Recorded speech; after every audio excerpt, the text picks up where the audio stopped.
Sam Chester with the Middle East Institute spoke about the important role Peres played in Israel's relationship with China.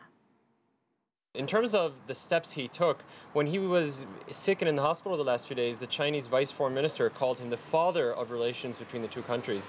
And that's because in the 1980s, when Shimon Peres was prime minister, he was the one who facilitated the first really commercial relations between the two countries on a state-to-state level.